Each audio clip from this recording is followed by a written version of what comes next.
मैंने अपना दरवाज़ा खुला रखा था, अगर कोई भी मिले बात तो सुनो उसकी क्या कहते।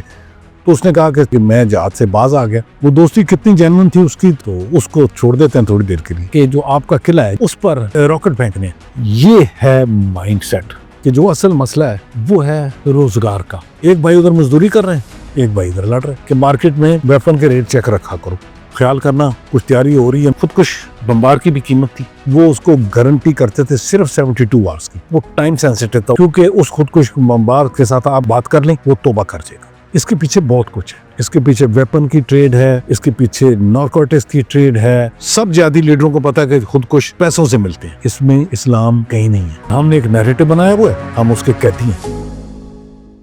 सर आप फाटा में बहुत अरसा रहे हैं, आपने बड़ा टाइम गुजारा है वहाँ पे, तो कुछ फाटा के मुताबिक तो हमें बताएं कैसा एरिया है ये, इसकी हिस्ट्री क्या है? आमिर फाटा बड़ा इंटरेस्टिंग एरिया है। कुछ एरिया बहुत बैरन है और कुछ एरिया बहुत ग्रीन है। फाटा के अंदर ऐसे एरियाज भी हैं जहाँ पे मरी टाइप माहौल आपको मिलता है। किस दिन हम ना एक वैली है शवाल वैली, वो भी मेरे इलाके में होती थी जिधर मैं पोस्टेड था, तो उस पर बात करेंगे। लेकिन आज मैं ना आपको एक इंटरेस्टिंग वाक़या बताता हूँ। एक जगह दत्ता खेल मीरन शाह से आगे जाके पहले बनू से मीरन शाह से आगे दत्ता खेल, और दत्ता खेल से आगे जाके अफगान बॉर्डर आ जाता है। वहाँ पे जब मैं गया तो ज़ाहिर मुख्तलिफ लोगों से बातचीत होती थी, इंटरेक्शन होता था।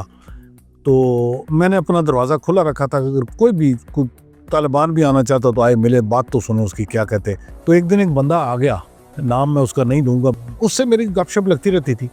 तो वो जो लोन रेंजर नहीं होता, लोन फाइटर, वो था। कभी वो तालिबान की तरफ हो जाता था, कभी कुछ। तो मैंने उसको एक दिन बताया मैं कोई जहाज शायद नहीं है। तो उसने कहा कि सर आपके साथ मेरी दोस्ती होगी, मैं जहाज से बाज आ गया। तो वो तालिबान से हट के तो अलहदा आ जाता था। वो दोस्ती कितनी जेन्युइन थी उसकी, तो चलो मैं उधर थोड़े अरसे के लिए था, तो उसको छोड़ देते हैं थोड़ी देर के लिए।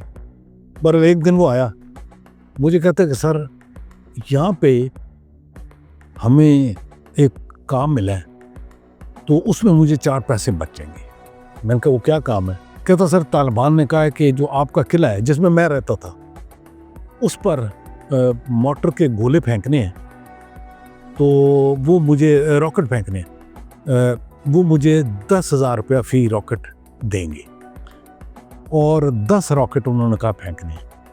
तो उसने कहा सर 7,000 में मुझे रॉकेट मिल रहे हैं, तो मैं 10 रॉकेट मारूंगा तो मुझे 30,000 रुपया बच जाएंगे। तो मैं ना आपके किले से ना थोड़ा दाएं बाएं रख के मारूंगा, या रॉकेट का आगे ना एक फ्यूज लगा होता है, कैप होती है। कहता मैं वो कैप नहीं उतारूंगा तो ये फटेगा नहीं। तो अगर आप बुरा ना मनाएं, आपसे मेरी दोस्ती हो गई है, तो मैं 10 रॉकेट आपके ऊपर फायर कर दूं।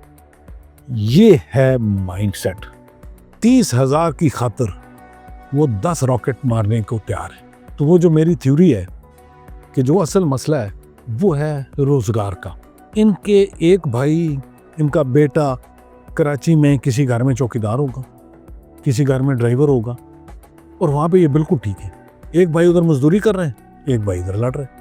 अगर इसको आप नौकरी दे देंगे ये भी ठीक हो जाएगा। लेकिन जिसको एक दफ़ा लड़ने की आदत पड़ जाए ना, फिर वो ये बाउंड लाइफ में आता नहीं है कि जी मैं किसी का ड्राइवर बन जाऊँ, किसी के लिए इंतजार करूँ। तो ये है सारी लड़ाई। आप इनको रोजगार के मौके दे दें, ये आहिस्ता आहिस्ता ख़त्म हो जाएगी। आप इनको तालीम दे दें इनके बच्चों को, ये आहिस्ता आहिस्ता ख़त्म हो जाएगी। मैंने तो उधर एक और हिसाब रखा हुआ था। मैं अपनी यूनिट जो थी मेरी, उनको बताया हुआ था कि मार्केट में वेपन के रेट चेक रखा करो कि गोली कितने की बिक रही है, रॉकेट लॉन्चर का रॉकेट कितने का बिक रहा है। वो जब ऊपर जाते थे तो मैं उनको मजाकन कहता था कि मैं कहा भाई ख्याल करना कुछ तैयारी हो रही है, वेपन महंगा हो गया है। आप यकीन मानेंगे कि खुदकुश बम्बार की भी कीमत थी उस ज़माने में। खुदकुश बम्बार तकरीबन 3 लाख से लेके 5 लाख तक बिकता था, और उसका जो बम्बार तैयार करने वाले थे वो उसको गारंटी करते थे सिर्फ 72 आवर्स की, कि आप ले जाएंगे 72 आवर्स के अंदर आपने इससे खुदकुश हमला करा लें, इसके बाद हम जिम्मेदार नहीं हैं।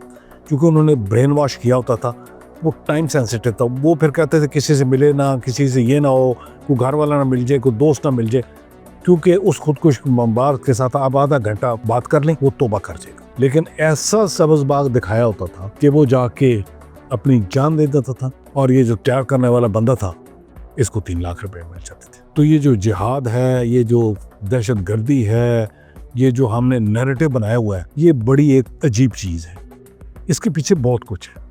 इसके पीछे वेपन की ट्रेड है, इसके पीछे नारकोटिक्स की ट्रेड है, इसके पीछे इस्लाम का नाम ऐसे बेचना है कि खुदकुश तैयार करके बेचे जाते हैं। किसको पता नहीं है? इन सब मौलवियों को पता है, सब जिहादी लीडरों को पता है कि खुदकुश पैसों से मिलते हैं, कोई खुदकुश फ्री नहीं आता। तो इसके बाद कौन सा जिहाद हो गया, कौन सा ईमान हो गया, कौन सा जज्बा रह गया? जब आप एक इनोसेंट बच्चे को ब्रेन वॉश करके बम पहना के उड़ा देते हैं और उसको जन्नत की ख्वाब दिखा देते हैं, तो ये कहाँ का इंसाफ है, कहाँ का इस्लाम है?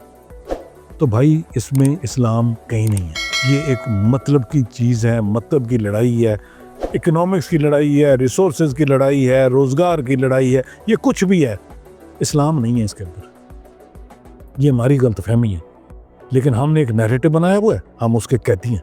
एक टाइम होता है जब रशिया होता है तो जो डॉलर है वो मुसलमान है, वो बड़ा मुकद्दस है। जब अमेरिका आता है तो डॉलर यहूदी हो जाता है। तो देखें, हम वक्त के साथ अपने आइडियाज़ को चेंज करते रहते हैं। तो ये लंबी स्टोरी है फाटा की, इस पर करते रहेंगे डिस्कशन। ये वो पॉइंट ऑफ व्यू है जो लोग आमतौर पर बात नहीं करते। तो इस किस्म की हकीकतें हैं। तो मेरे पास बहुत कुछ है कहने के लिए, देखेंगे आहिस्ता आहिस्ता वक्त के साथ। Thank you very much.